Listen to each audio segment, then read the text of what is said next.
Welcome students to another experiment in electricity. Now in this experiment we will be aiming to find out an unknown resistance. Now for this I will be taking you across a bridge. Obviously it's not going to be a Howard bridge, it's going to be a meter bridge.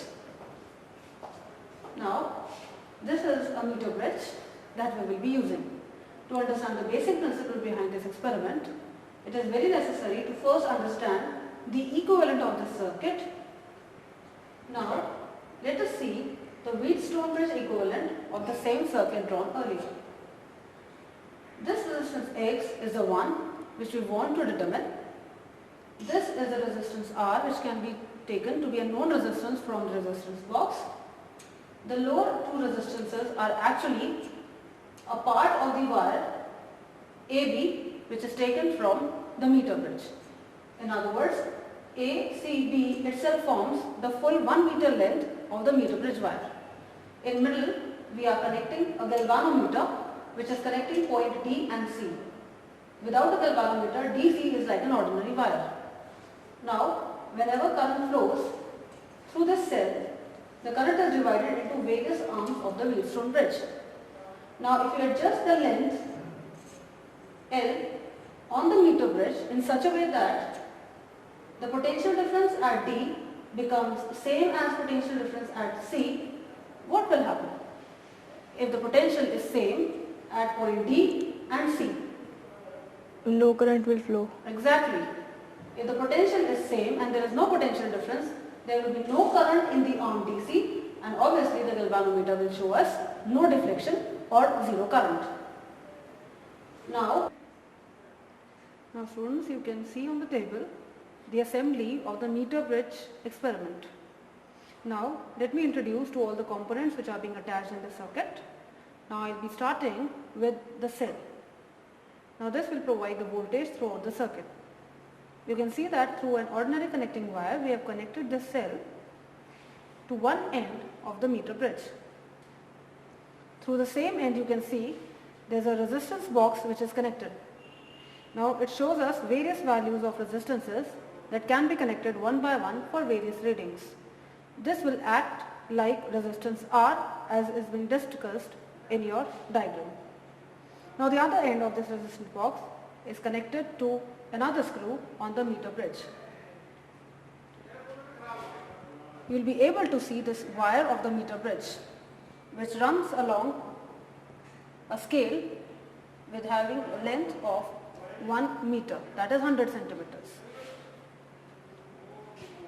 Coming to the next component, you can see a galvanometer whose one end is connected at the middle of the meter bridge.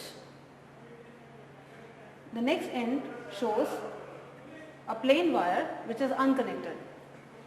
While we will be taking the readings, I will be connecting this end of the galvanometer wire, which will be acting like a jockey, to the main meter bridge wire. Coming to the next part, you can see that the unknown resistance X has been connected on the other side of the meter bridge.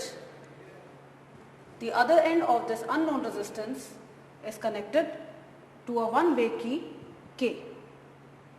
It is unconnected right now as the circuit is not working, and we end up the whole circuit at the other terminal of the battery. Now in order to take the readings, we first of all include this switch inside the one-way key. As soon as I put on the key, current starts flowing in the circuit.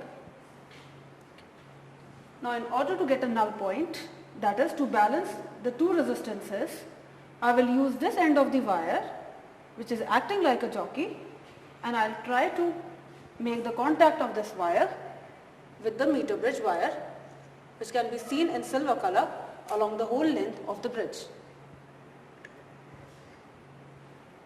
Now if I consider this end to be the reference level, I will be connecting the jockey to the meter bridge wire.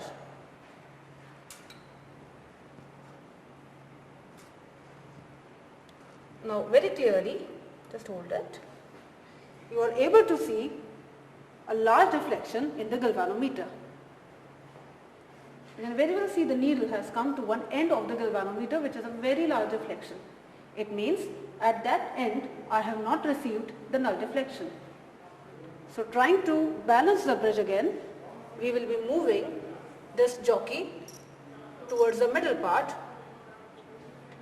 of the bridge wire.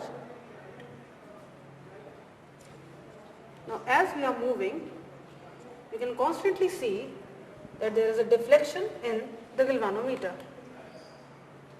Excuse me, why is there deflection in the galvanometer? See, the galvanometer will show you deflection till there is some current in this wire which is crossing the center part of the bridge. Still the deflection is continuing. Now roughly in this area I can see that the bridge is quite balanced. So now I make the movement slightly slower. Now Geeta, will you read the reading on the meter scale when I ask you to? So now what is the reading? The 0 is yet to come. So what is the reading now?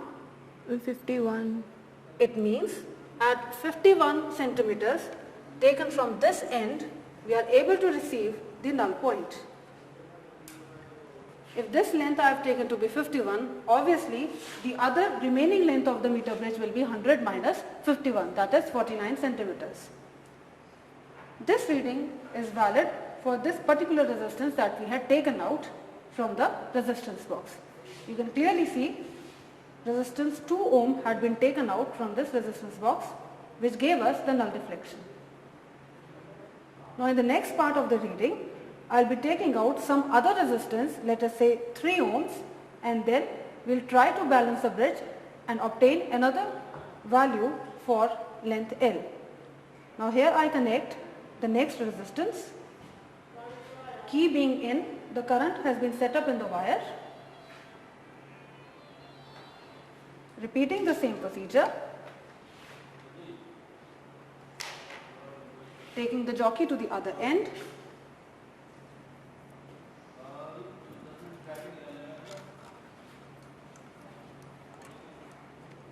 now always remember, this jockey should have a constant touch with the meter bridge wire.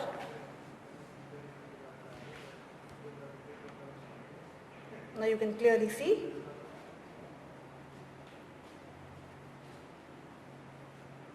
there is still deflection in the galvanometer.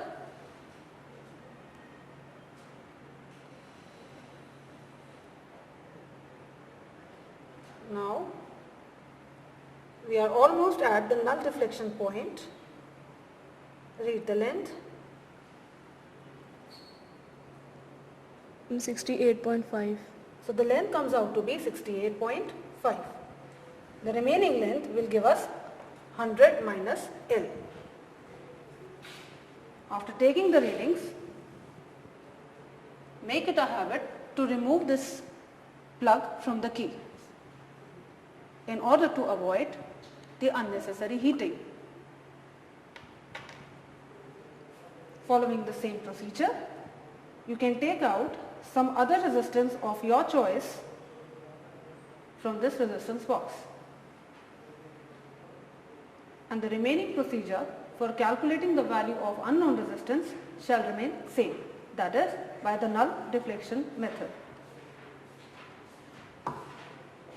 Now the readings that we have just now taken of length and the resistances have been tabulated in this table.